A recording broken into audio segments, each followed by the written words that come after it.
할렐루야. 기도하기 좋은 계절 이 가을에 함께 예배하시는 우리 사랑하는 용인교회 모든 성도님들께 하나님께서 기도의 영을 부어 주셔서 무너지고 지쳐있던 우리의 영적인 모든 상황 가운데 활력의 역사가 일어나는 귀한 복된 예배가 되시게 주님의 이름으로 축원합니다. 자, 우리 좌우분들과 앞뒤분들과 이렇게 인사하겠습니다. 매주 봐도 당신이 사랑스럽습니다. 인사하겠습니다.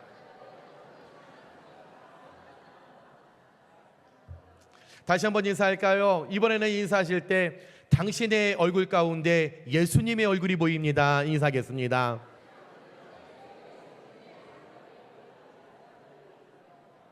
(1883년) 미국 교계에 전달된 한 조선인의 편지. 우리의 조국에서 수많은 백성들이 아직 참 하나님의 길을 모르고 있으며 이방인으로 살고 있습니다.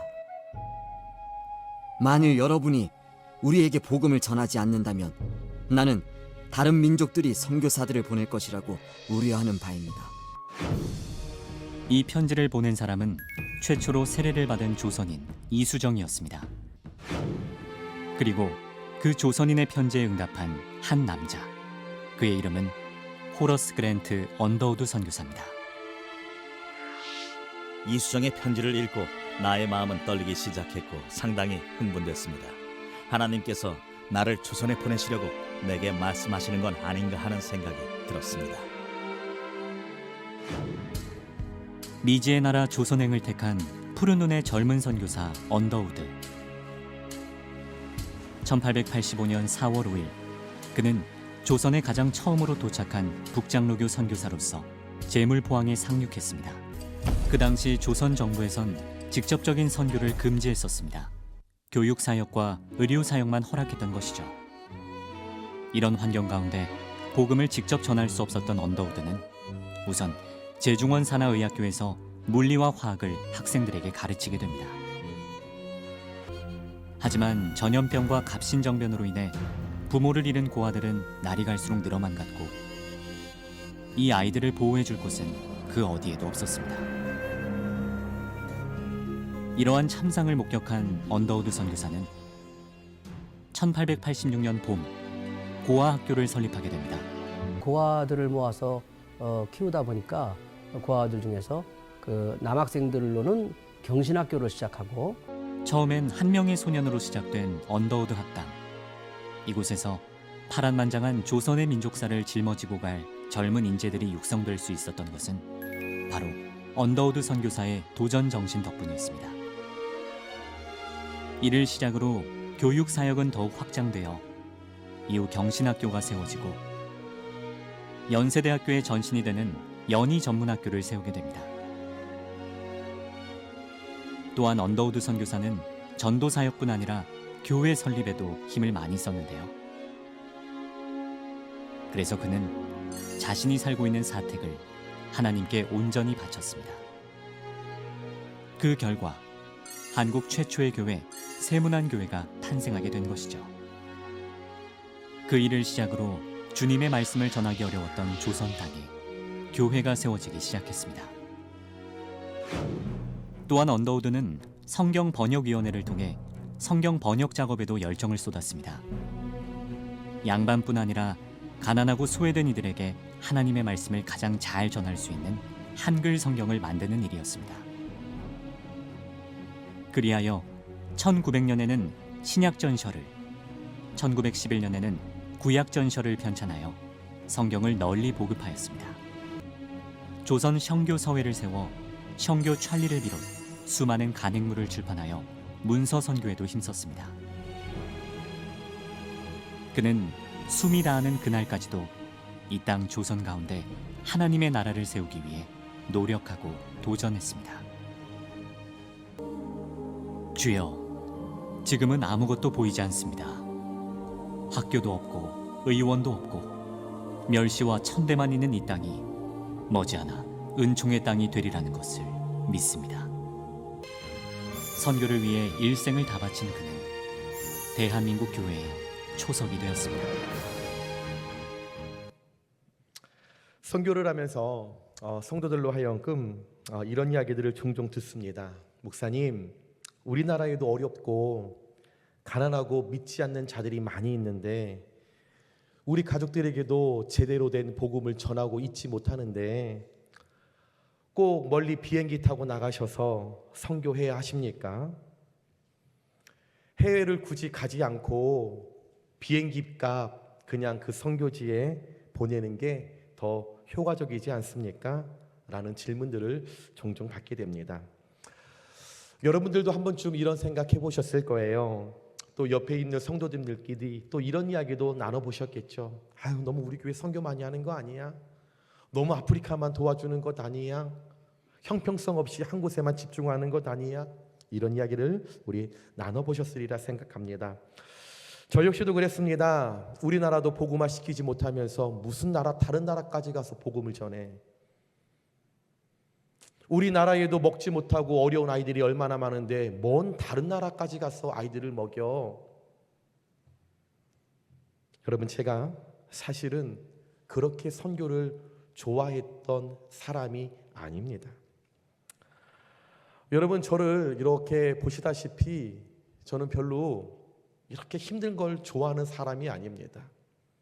어떤 분들이 그래요. 아유, 우리 목사님 비행기 타는 거 좋아하셔서 늘 나가시나 봐. 여러분, 20시간을 비행기를 타는 일이 여러분 행복한 일이세요? 저는 별로 좋아하지 않습니다.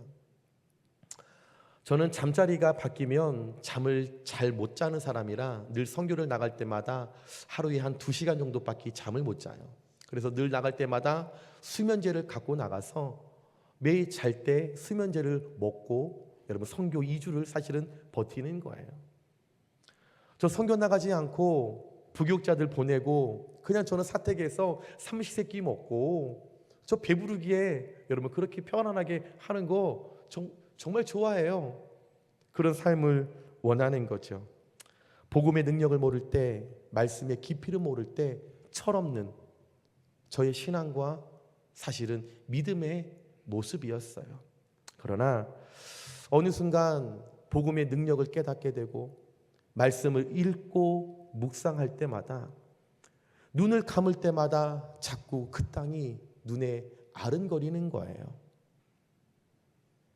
그 땅 가운데 그 아이들이 자꾸만 제 마음 가운데 다가오는 거예요. 많은 분들이 왜 아프리카입니까? 여러분, 동남아시아는 못 먹어서 죽는 아이들이 이제는 없습니다. 그러나 아직까지 미지의 세계 아프리카는 먹을 것이 없어서 지금도 몇백 명의 아이들이 하루에 죽음을 당하고 있죠. 저희들이 선교하고 있는 케냐, 우간다, 마다가스카르, 케이프타운, 이 아이들 평균적으로 일주일에 2끼를 먹고 살아가요. 하루에 2끼가 아니라 일주일에 2끼죠. 여러분, 동남아시아 가보세요. 필리핀, 캄보디아 먹을 것이 없어 죽는 아이들 없습니다. 이제는 그들이 생산할 수 있기 때문에 그들 이제는 조금 우리가 눈길을 돌려 먹지 못하는 아이들에게 마음을 두며 선교를 진행하는 거죠. 저희 집에 딸 아이가 하나가 있습니다. 저희 집 아이는요, 언제든지 냉장고를 열어서 냉장고에 있는 과일이며 간식이며 먹을 수가 있어요. 그런데 일주일을 2끼도 먹을까 말까 하는 아이들. 어느 날 선교를 갔는데 한 아이가 밥때가 됐는데 혼자 앉아서 땅에서 흙을 먹고 있는 거예요. 선교사님을 통해서 물어봤더니 가정에 18명이에요, 식구가. 차지가 되지는 않은 아이, 배는 고픈데 일주일 넘게 밥을 먹지 못했던 그 아이, 흙이라도 먹어서 배를 채웠던 거죠. 저희 집 아이는 얼마든지 라면 끓여 먹을 수 있고 빵 먹을 수 있고, 아빠 오늘은 삼겹살 저 충분히 사줄 수 있어요. 아빠 오늘은 쌀국수 충분히 사줄 수 있어요. 그러나 누군가는 그 한 끼가 없어서 생명을 잃어가는 아이들이 너무나 많이 있죠. 그러다 보니 기도할 때마다, 눈을 감을 때마다 그 아이들이 떠올라요. 기도할 때마다 사실 고백해, 하나님 저 그만 나가고 싶어요. 하나님 비행기 그렇게 오래 타면서 제 상한 몸을 가지고 하나님 사실은 너무 힘이 들어요. 그럼 주님이 제게 그런 감동을 주시는 거죠. 네 딸은 그렇게 배불리 먹이면서 내 자식들은 안 먹이면 마음이 편하겠느냐. 그래서 가는 거예요. 그래서 가는 거예요. 왜 우리가 우리나라도 있는데 왜 다른 나라를 선교를 하지? 우리나라도 어려운 아이들이 많은데 왜 다른 아이들을 선교하지? 이렇게 생각하는 배경에는 우리나라는 특별히 유교적 영향이 크게 자리 잡고 있습니다. 여러분 혹 수신제가 치국 평천하라는 말을 알고 계십니까? 유교경전 사서의 하나인 대학에 수록된 공자의 가르침이죠. 먼저 자기 자신을 갖고 집안을 가진어하게 한 다음 나라를 다스리고 천하를 편하게 한다라는 뜻입니다. 이런 한국의 유교적인 영향으로 인해서 우리도 알게 모르게 우리 조상들로부터 이런 사상들이 조금씩 물들려 있다라는 거죠. 자기 재신도 가다듬지 못한 사람이 가정을 이루려고 한다든지, 아니면 가정에서 내 자녀들도 다스리지 못하는 자들이 나란 일을 하려고 할 때에 일의 순서가 맞지 않다라는 것을 지적하는 말이에요. 네 자신도 다스리지 못하면서 무슨 가정을 이루어? 너의 가정의 그 자녀들도 통솔하지 못하고 다스리지 못하고 그 자식들도 계획대로 기르지 못하면서 무슨 나란 일을 해? 지적하는 일인 거죠. 다시 말하면 밖에 나가서 큰 일을 하려고 하기 전에 먼저 내 자신과 가정과 자식을 돌보다, 이것이 마땅하다라는 말이 수신제가 치국 평청하라는 말입니다. 일리 있습니다. 틀린 말 아닙니다. 그렇지요. 가정에서 자녀를 통솔하지 못하고 다스리지 못한 사람이 무슨 나란 일을 하겠습니까? 내 자신을 다스리지는 못하는 사람이 여러분 어떻게 큰 일을 하겠어요? 세상적인 방법입니다. 우리 직장 생활할 때 당연히 투입되는 말이죠. 그러나 죄송하지만 선교와 전도와 복음을 전하는 일에는 이 수신제가 치국 평천하 이 말 틀린 말입니다. 성경에서는 그렇게 말하고 있지 않습니다.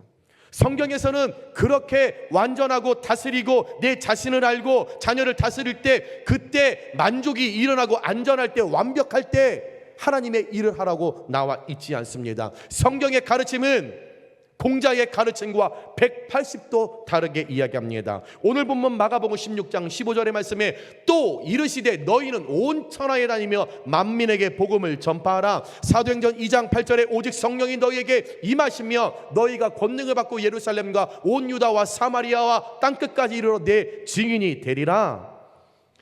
예수님은 믿는 자들이 온 천하에 다니며 복음을 전하고 땅끝까지 이르러 복음이 전파되는 증인이 되는 것을 명령하셨습니다. 우리가 완벽할 때, 많은 것을 누릴 때, 가지고 있을 때 복음을 전하는 것이 아니라 우리가 성령의 권능을 받고 예수를 믿었다라면 땅끝까지 이르러 증인이 되어야 한다라고 마지막으로 이 땅 가운데 지상 명령으로 우리에게 주신 하나님의 명령이라는 거죠. 만약에 예수님의 제자들이 아직도 우리 예루살렘에 믿지 않는 사람들이 많이 있는데 왜 우리가 사마리아까지 가야 하냐고, 아니 우리 예루살렘에도 먹지 못하는 고아와 과부들이 많은데도 왜 우리가 굳이 땅끝까지 가서 왜 그들을 먹이고 왜 그들에게 우리가 복음을 전해야 하냐라고 반문하면서, 예루살렘의 모든 사람들이 다 예수 믿고 내가 아는 예루살렘에 있는 모든 사람들이 다 복음을 받아들이고 우리 예루살렘에 살고 있는 어려운 고아와 과부가 배불리 먹었을 때에 그때 그들이 사마리아와 땅끝까지 갔더라면 복음은, 능력은, 선교는 열매를 맺지 못했다라는 거죠. 앞서 보신 영상에서 언더우드 선교사가 한국의 이수정이라는 한 사람이 한 통의 편지를 작성하여 미국으로 보냅니다. 그때 이 언더우드 선교사가 그 편지를 받고 에이 우리나라 지금 미국도 못 먹는 사람이 얼마나 많은데 뭘 조선까지 내가 가? 아니 우리 미국에도 지금 믿지 않는 자들이 얼마나 많은데 내가 뭘 알지도 못하는 조선 땅에까지 가서 내가 복음을 전해? 라고 생각하고 재물포항에 두 팔을 내딛지 않았더라면 저와 여러분은 구원받지 못했을 것입니다. 예수님이 제자들이 말씀에 순종해서 유대 땅을 벗어나 사마리아와 땅끝까지 가서 복음을 전했기 때문에 언더우드와 외국 선교사 3,000명이 넘는 선교사들이 조선 땅에 생명과 물질과 사랑을 전달했기 때문에 저와 여러분이 복음을 듣고 구원을 받아 예수님의 자녀로 지금 살아가면서 그 가난했던 조선 땅이 이제는 경제 도상국으로 올라가서 다른 나라를 도와줄 수 있는 경제 개발의 으뜸이 될 수 있는 이 나라가 한 사람의 복음의 능력, 그 사람이 재물포항에 발을 내디딤을 통하여 이 땅 가운데 하나님의 복음의 능력의 열매가 맺혀지게 된 거 믿으시면 아멘 하시기 바랍니다. 언더우드 이 땅에 다가와서 여러분 고아원을 세웠어요. 학교를 세웠어요. 병원을 세웠습니다. 교회를 세웠습니다. 그 일을 통하여 이 조선 땅이 살 소망을 갖게 되었고 무지했던 땅 가운데 학교라는 것을 세워서 배움이라는 그들이 여러분 깨닫고 학식이 그들의 머리 가운데 여러분 우리에게 생겼을 때에 여러분 이 나라 하나님께서 축복하셔서 그 학교를 통하여 많은 자들이 이 나라를 살리는데 귀한 축복의 씨앗이 되었다라는 거죠. 전쟁으로 인하여 많은 자들이 고생하고 있을 때 병원을 세웠기 때문에 그곳에서 고침을 받아서 여러분 강건의 역사가 일어났기 때문에 그들이 협력하여 나라를 계속적으로 만든 것 아니겠습니까? 또한 바울이 이방인들을 찾아다니며 선교할 때 초대교회 교인들이 계속적으로 후원했지요. 루디아, 베베, 두기고와 같은 사람이 바울이 나갈 때마다 선교할 때마다 바울이여 내 돈을 조금 보탤 테니 이것으로 그들을 먹이세요. 가는 곳곳마다 병든 자들이 있으면 이 물질을 가지고 그들을 고쳐주세요. 계속적으로 섬기는 자, 헌신하는 자, 돕는 자가 있었습니다. 외국 선교사들이 조선 땅에 도착하여 자신의 사역을 제대로 감당하면서 그들이 할 수 있었던 것은 그 뒤에서 각 전 세계에서 그들을 그곳에 파송하고 물질로 후원하고 기도했던 수십만 명의 전 세계의 성도들이 있었기 때문에 저와 여러분이 복음을 듣게 되었다라는 거죠. 보냄받는 선교사와 보내는 선교사가 협력했기 때문에 가능한 일이었습니다. 예수님의 제자들 예루살렘에 거주하는 사람들이 다 예수 믿고 고아와 과부들이 배불리게 된 다음에 사마리아와 땅끝까지 간 것 아니었습니다. 사도 바울 복음을 전할 때 어떤 체계적인 계획과 선교를 통한 열매의 데이터를 구축하고 이 선교 이후에 어떤 열매가 맺혀질지 어떤 수치, 어떤 결과 이것 바라보고 선교한 것 아닙니다. 어떤 시간과 물질을 고려한 거 아닙니다. 고린도전서 3장 6절에 나는 심었고 아볼로는 물을 주었으지 오직 하나님께서 자라나게 하셨나니 선교를 통해 미래에 맺게 될 열매는 나는 몰라요. 선교를 할 때 어떤 계획은 없었습니다. 이 선교를 통하여 어떤 데이터가 구축되지 않았지요. 이 선교 후에 학교를 지어주고 병원을 지어주고 교회를 지어주고 이곳에서 어떤 열매가 어떤 수치와 어떤 결과가 나오게 될지 어떤 정확한 분석의 데이터는 없었습니다. 그저 하나님의 말씀에 의지하여 모든 민족과 열방에게 복음이 증거되기를 원하셨던 예수님의 말씀에 그냥 순종 순복하여 나갔더니 계획도 없었지만 어떤 수치의 결과 그런 데이터도 없었지만 하나님께서 스스로 열매 맺게 하셨다라는 거죠. 잠언서 20장 4절 말씀입니다. 사람의 걸음은 여호와로 말미암나니 사람이 어찌 자기의 길을 알 수 있으랴. 우리의 길 여호와께서 인도하시는 거예요. 우리의 길 내가 계획한다고 해서 계획대로 여러분 사라지는 것 아니라는 거죠. 선교하면서 체계적인 계획과 이후의 지속적인 어떤 운영 방향은 몰랐으나 오로지 모든 민족과 열방에게 복음을 전달하기를 가장 원하셨던 하나님의 말씀이 그냥 순복하고 순종하여 나아갔더니 하나님께서 그 선교사님들의 걸음걸음을 인도하여 주실 때 하나님께서 열매 맺게 해 주셨다라는 겁니다. 여러분, 우리가 사회에서 직장 생활을 하시거나 사업을 할 때 어떤 프로젝트를 계획하고 새로운 일을 우리가 꾸밀 때는 정확한 데이터가 있어야 합니다. 계획서가 있어야겠죠. 그리고 이 사업을 통하여 이후에 어떻게 진행될 것이고 여기에 대한 이익과 여기에 대한 손실이 어떻게 나타날 것인지 어떤 정확한 합당한 결과와 수치와 데이터가 있어야 사업과 직장은 운영될 수 있습니다. 그러나 잘 생각해 보시면 저와 여러분의 가정과 미래와 우리 노후의 삶을 계획할 때 여러분 죄송하지만 여러분들의 자녀들이 여러분이 세운 계획대로 그렇게 성장했습니까? 아니 그렇게 직장에서 늘 사회생활 하시면서 늘 데이터 말씀하시잖아요. 늘 계획 말씀하시잖아요. 뭐를 할 때마다 이 계획서가 있어야 되잖아요. 그러면 동일하게 가정에서도 그런 데이터 만드셨을 거 아니에요. 계획서 만드셨을 거 아니에요. 우리 가정은 10년 후에 20년 후에 30년 후에 어떻게 우리는 변화할 거다 있으실 거 아니에요. 그렇게 기도하실 거 아니에요. 여러분, 그래서 여러분들의 자녀가 그 계획대로 그렇게 성장했습니까? 우리의 가정이 그렇게 변화가 일어나셨습니까? 여러분들 미래의 삶과 노후의 삶이 내가 계획한 대로 그렇게 지금 이루어지고 계십니까? 하나님은 하나님의 일을 하실 때 우리의 계획과 생각을 뛰어넘는 하나님이심을 인정하시기를 주님의 이름으로 축원합니다.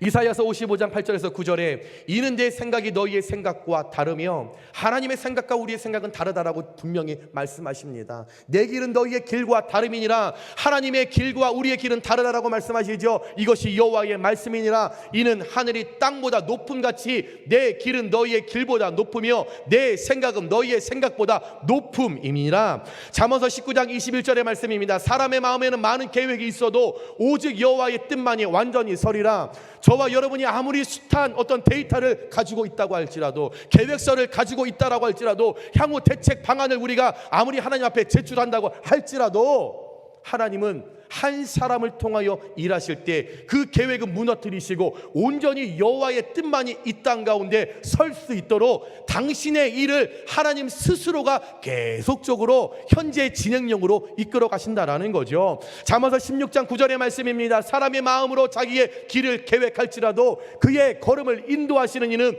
여호와시니라. 아무리 생각하고 아무리 계획한다고 할지라도 그 걸음 하나님께서 인도하시지 않으면 그 걸음 밟게 하지 않으면 여러분 우리는 앞으로 한 발짝도 내디딜 수 없는 연약한 존재라는 거죠. 성교, 우리가 세운 계획 운영 방향으로 이루어지는 것이 아니라 철저히 여호와 하나님의 계획과 생각대로 이루어지는 줄 믿습니다. 이 땅에 호흡하는 모든 존재의 주인이 하나님이시기 때문에 복음의 도움의 손길을 요청하는 전 세계의 그 미종족들, 그분의 생각과 그분의 뜻대로 인도될 때 참된 열매가 맺혀지게 되는 거죠.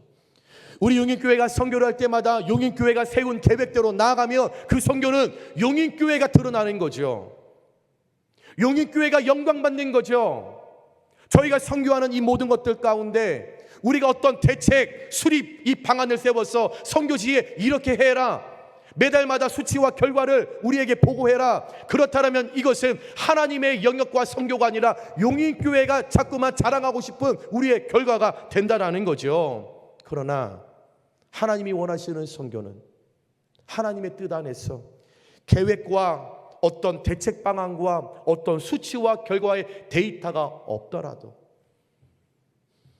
복음을 땅끝까지 이르러 전달하시길 원하시는 하나님의 말씀에 순종하여 그대로 그냥 나아갈 때에 열매 맺게 하시는 것은 하나님임을 우리가 잊지 않고 늘 주님의 말씀 가운데 복음을 전하는 일에, 선교하는 일에 여러분 늘 순종의 마음을 먼저 우리가 믿음의 뿌리를 내릴 수 있는 저와 여러분들 되시길 주님의 이름으로 축원합니다.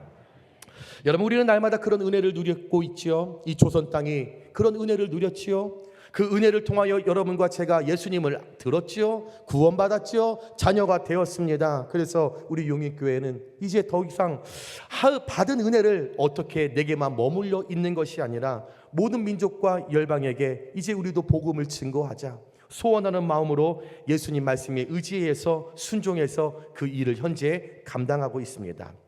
현재 우리 용인교회는 10개국의 13분의 해외 선교사들을 저희들이 후원을 하고 있습니다. 그리고 국내 7곳을 저희들이 후원하면서 때때마다 저희들이 방문하여 그들의 사역을 돕고 저희들이 후원을 하고 있습니다. 또한 용인교회 성도님들이 42명의 아이들을 입양하여서 이들이 한 달 동안 새끼를 먹고 공부를 할 수 있는 학용품을 매달 42가정이 저희들을 후원해주고 계십니다. 케이프타운의 용인교회 제1호 유치원이 여러분 건축이 되어서 현재 이곳 가운데 60명의 유치원 아이들이 매일매일 수업을 받고 있고요. 마다가스카르의 1호 학교가 건축이 되어서 올 1월에 방문을 했고 처음 시작이 저희들이 60명을 시작했던 학교가 1년도 되지 않았었는데 200명이 넘어가고 있습니다. 이제 오늘 저녁에 저와 우리 선교팀들이 출발하여 케냐와 우간다에 용인교회 1호 교회와 2호 교회가 건축이 다 되어서 이제 헌당 예배를 드리게 될 것입니다. 또한 현재 네팔의 3호 교회가 건축 중에 있고 11월에 제가 방문하여 헌당 예배를 드립니다.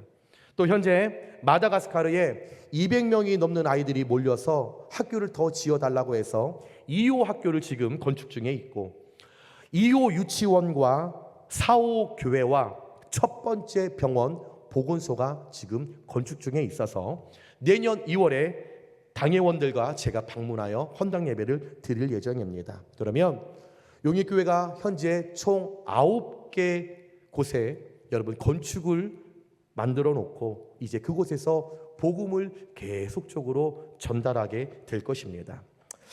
여러분, 근데 분명 교회가 선교를 하는데 모든 성도님들의 마음이 같을 수는 없습니다. 초반에 말씀드린 수신제가 지구 구평천하의 유교적인 그 영향 때문에 부정적으로 바라보시는 분들도 계시겠죠. 나 살기도 힘든데 뭐 거기까지 내가 동참해야 돼? 아니, 우리 목사님은 할 일이 선교밖에 없나? 아니, 우리 목사님은 그렇게 아프리카 애들 그렇게 밥을 먹이는 일밖에 없나? 그렇게 생각하시는 분들도 계시죠. 여러분, 신학자 에밀 브루더가 이런 말을 했습니다. 불이 타오름으로 존재하듯이 교회는 선교함으로 존재한다. 땅끝까지 이르러 내 증인이 되리라 예수님의 지상 명령입니다. 선교하는 걸 부정적으로 바라보는 것, 여러분, 교회의 존재를 부정한다는 거죠. 이 땅 가운데 하나님께서 교회를 세우신 것은 선교하라고,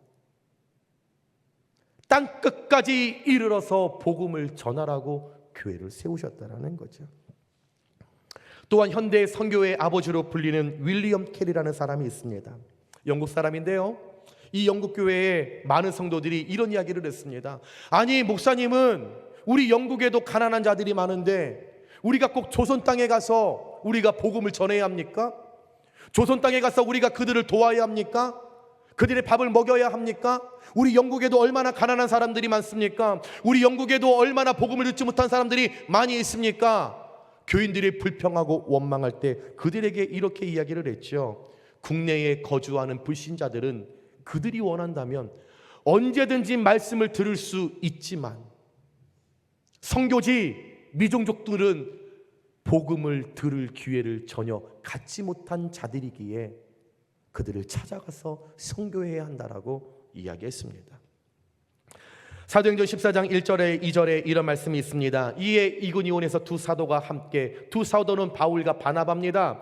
유대인의 회당에 들어가 말하니 유대와 헬라의 허다한 무리가 믿더라. 바나바와 바울이 이제 마게도냐에 가서 막 복음을 전할 때 믿지 않는 허다한 무리들이 선교할 때에 물밀듯이 들어와서 예수님을 알게 되었다라는 거죠. 그러나 순종하지 아니하는 유대인들, 예수를 믿고 받아들이는 자가 있었지만 그 주변에 믿지 않고 받아들이지 않는 유대인들이 있었다라는 거죠. 그 무리들이 이방인들의 마음을 선동하여 형제들에게 악감을 품게 하거늘 선교 쉬운 일 아닙니다. 바울과 바나바가 복음을 전할 때, 선교할 때 그것을 못하게 하고 부정적인 눈으로 쳐다보는 자들이 있었다라는 거죠. 그럴 수 있어요. 나쁘다라는 거 아닙니다. 여러분, 견해가 다르면 그럴 수 있죠. 생각의 차이가 있을 수 있지요. 누군가는 굶어 죽어가는 아프리카 아이들을 바라보면서 어떻게 해서든지 내 사비를 통해서 이 아이들 먹여야지 하는 사람이 있는가 반면, 어떤 사람은 견해가 다르니까 수고하고 일하지 않았기 때문에 뭐 굶는 거는 어떻게 하겠어, 이렇게 바라보는 사람도 있을 수 있다라는 거예요. 생각이 다른 거죠. 그러면 그 생각, 나만 하면 되는데, 말을 아껴서 그냥 나만 불편하고 나는 생각이 다르니까 난 돕지 않을 거야, 그러면 되는데, 바울 이 시대에도 이 유대인들이 선동하여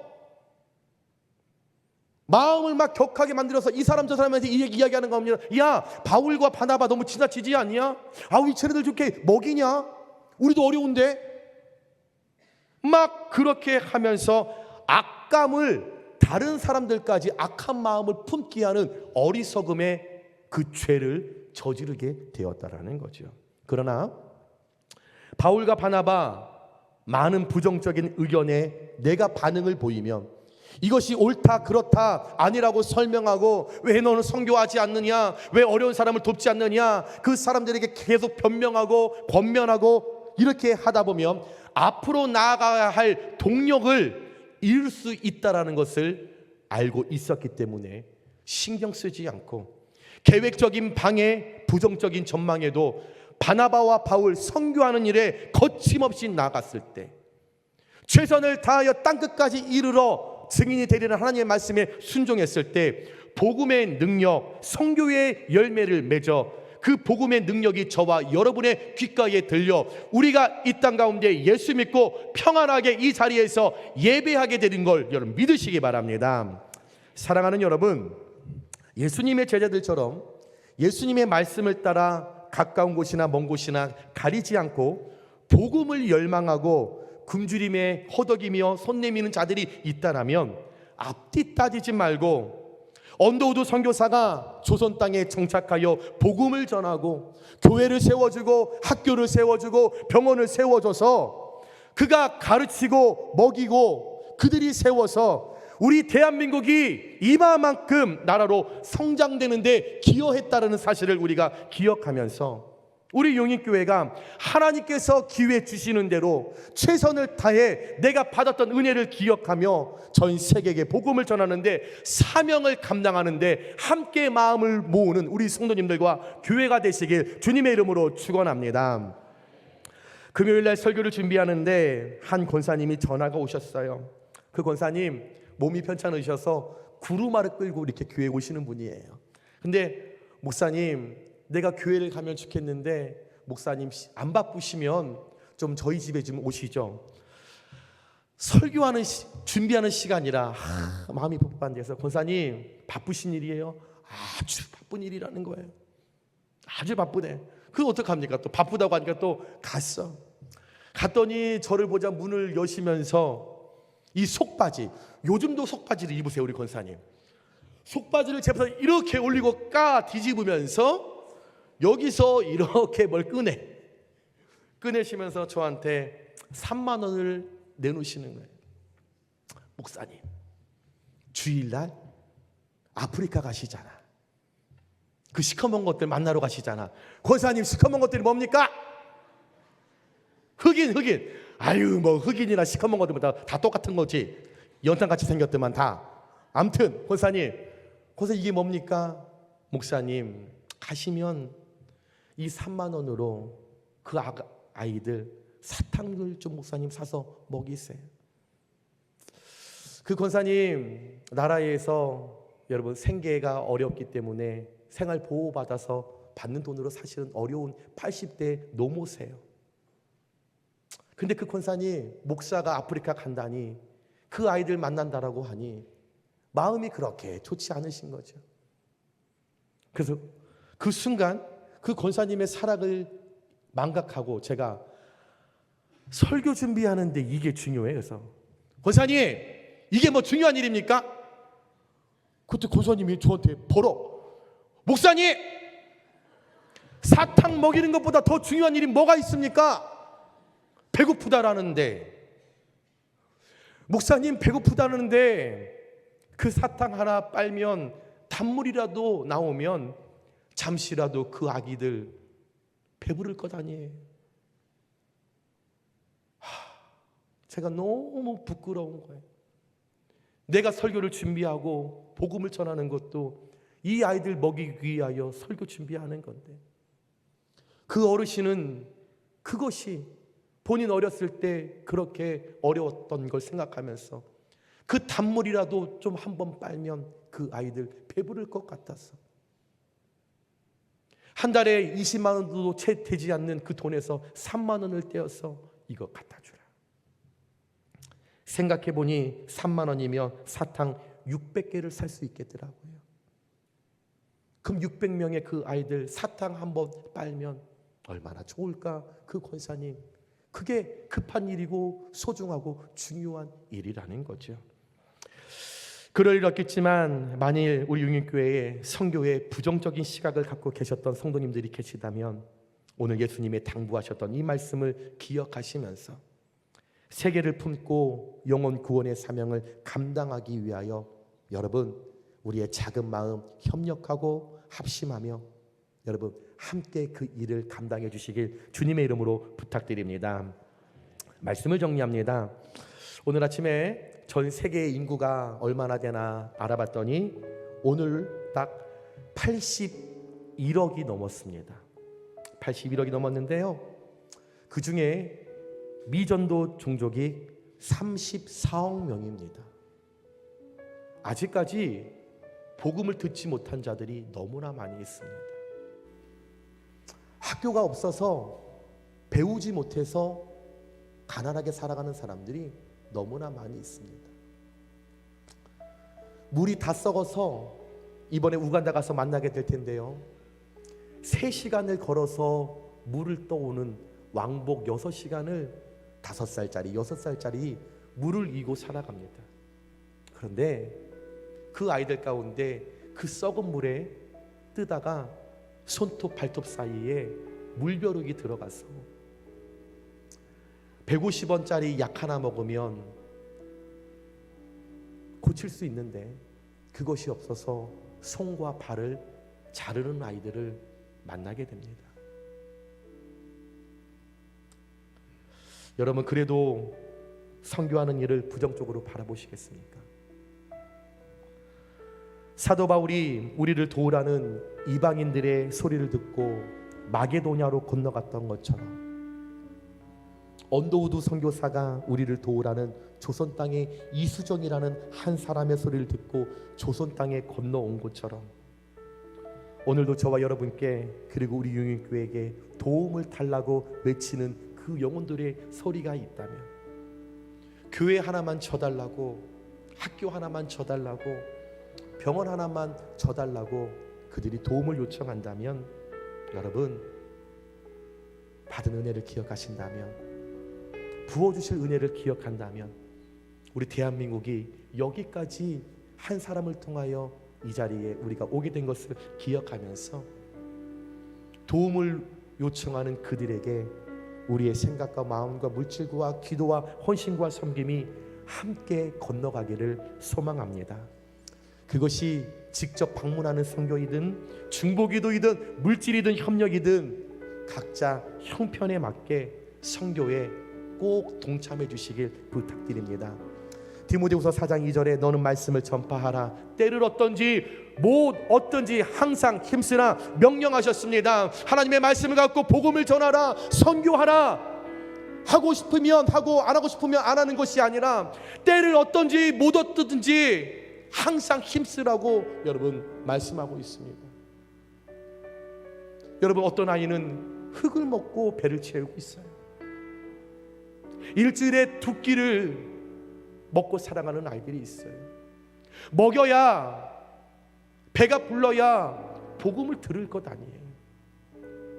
복음을 들어야 왜 살아가야 하는지 목적을 알 거 아니에요. 목적을 알아야 학교에서 열심히 공부해서 그 아프리카 땅을 대한민국처럼 성장시킬 수 있는 주역들이 될 것 아닙니까? 여러분, 때를 얻든지 못 얻든지 항상 힘쓰는 사랑하는 우리 용익교회 모든 성도님들 되시길 주님의 이름으로 축원합니다. 이 말씀을 기억하면서 선교는 생명을 구원하는 가장 가치 있는 일이라는 것을 깨달으시면서 또 우리 용익교회가 선교적 사명을 잘 감당하고 우리 용익교회 성도님들이 선교적 삶을 살아갈 때 분명 한 선교사를 통해 이 땅에 살 소망이 드리워진 것처럼 저와 여러분을 통해 용인교회가 후원하는 각각 10개국의 13분의 선교사님들이 후원하고 있는 그 모든 선교지에 마른 뼈들이 살아나듯 살아나는 역사, 일어나는 역사, 세워지는 역사가 저와 여러분을 통하여 반드시 일어나게 되시길 주님의 이름으로 축원합니다. 자, 우리 좌우 앞뒤 분들과 인사하겠습니다. 당신은 하나님이 이 시대에 보내신 선교사입니다. 인사하겠습니다. 다시 한번 인사할까요? 우리가 살릴 수 있습니다. 인사하겠습니다.